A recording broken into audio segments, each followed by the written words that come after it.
Et ici, à Libreville, le ministre gabonais des Affaires étrangères a reçu en audience ce jour le vice-gouverneur de la province de Jiangsu en Chine.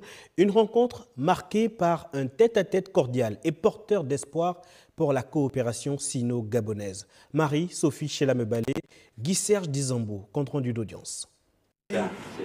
Au cœur des échanges, la consolidation des relations diplomatiques et le développement de partenariats stratégiques dans les domaines clés, notamment l'éducation, la formation professionnelle et la défense. À l'issue de cette audience, les deux parties ont procédé à la signature de 2 mémorandums d'entente scellant ainsi de nouveaux engagements de coopération. C'est la concrétisation des résultats de coopération entre le Gabon et la Chine et aussi particulièrement la province du Jiangsu. Aussi le suivi de la visite de son Excellence M. Oliki pendant sa tournée en Chine. Il était aussi à Jiangsu.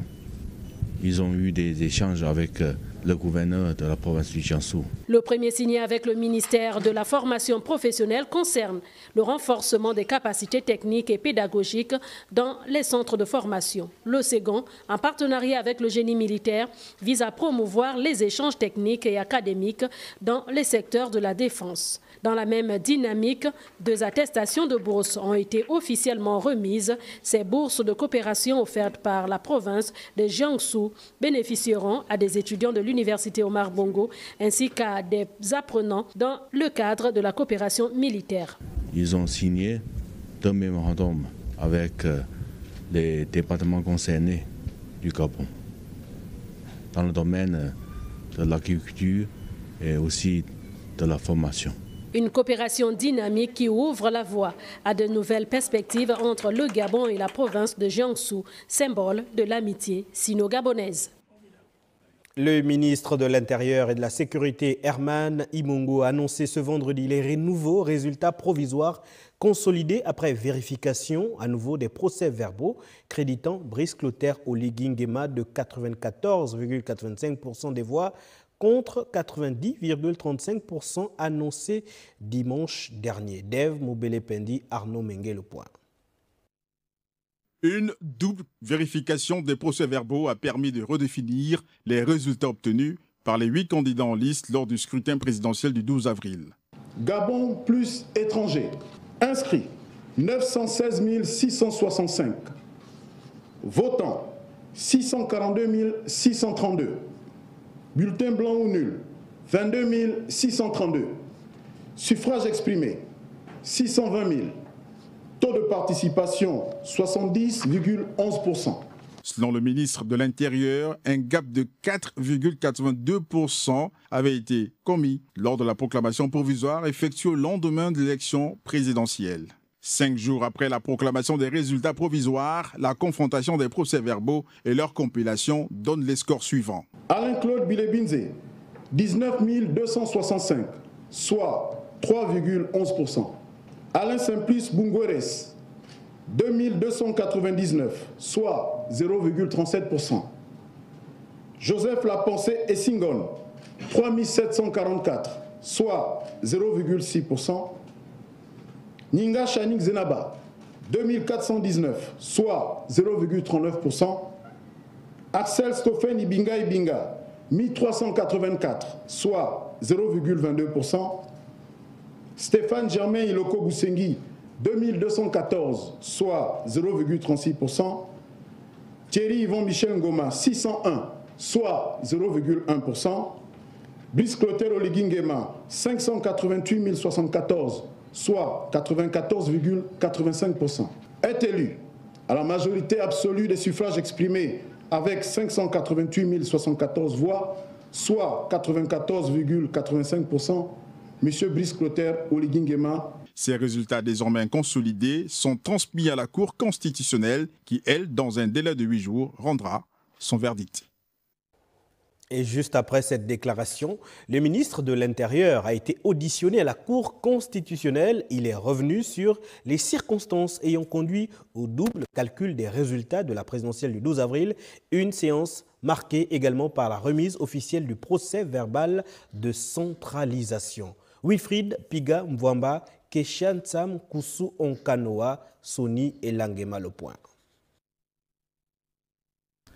Les résultats de l'élection présidentielle du 12 avril 2025 alimentent toujours et encore la polémique, en ce sens que la marge d'erreur constatée à l'issue de leur annonce le 13 avril dernier entraîne cette audition du ministre de l'Intérieur, Herman Imongo.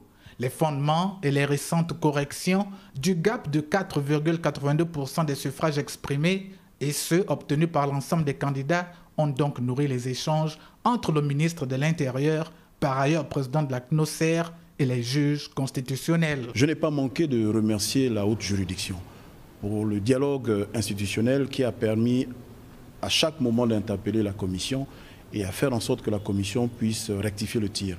Cela a été utile parce que dans le cadre de notre nouveau code électoral, il y a un certain nombre d'organes qui ont été mis en place et qui, ma foi, ont fait la démonstration qu'ils étaient en capacité de travailler ensemble. Des explications, somme toute importantes, qui ont débouché sur la remise officielle du procès verbal de centralisation des résultats au président de la Cour constitutionnelle Dieudonné Aba Owono, qui, de fait, prend le relais pour la suite des événements, notamment la proclamation définitive des 10 résultats. J'ai été reçu avec l'ensemble des membres de la Commission nationale d'organisation de la coordination élection et de référendum par les juges constitutionnels pour passer le relais.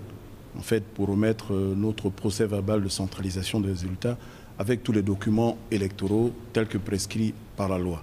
La haute juridiction, conformément aux dispositions de la charte de la transition, de la Constitution et celle de la loi organique sur la Cour constitutionnelle, examinera minutieusement les procès-verbaux transmis peu après à son greffe par le ministère de l'Intérieur. Et cette brève hors de nos frontières, à Paris, en France, vous allez voir les images. Eh bien, sachez que le ministre des Comptes publics et de la Dette, Charles Mba, et son collègue de l'économie, Marc-Alexandre Douba, prennent part à la réunion des ministres de l'économie et des finances, des présidents des institutions et les gouverneurs de la CEMAC, de la France. C'est un dialogue de haut niveau qui se tient à Paris et qui vise le renforcement sur l'intégration régionale des économies de la zone CEMAC au service d'une croissance inclusive et durable, le renforcement de la résilience et le financement des économies de la CEMAC en 2025. Nous y reviendrons au cours de nos prochaines éditions. Puis, la ministre de la Femme et de la Protection de l'Enfance, Elodie Diane Fouefoué, épouse Sanjo, a reçu en audience ce matin la directrice de l'Agence française de développement pour le Gabon, une première prise de contact placée sous le signe de la coopération. Alphane Dambi Moussavou, Tito Mohamed Nourgrek. Cette rencontre entre les deux personnalités a permis aux membres du gouvernement de présenter les axes prioritaires de son département ministériel, notamment les projets susceptibles de bénéficier d'un appui financier de l'AFD.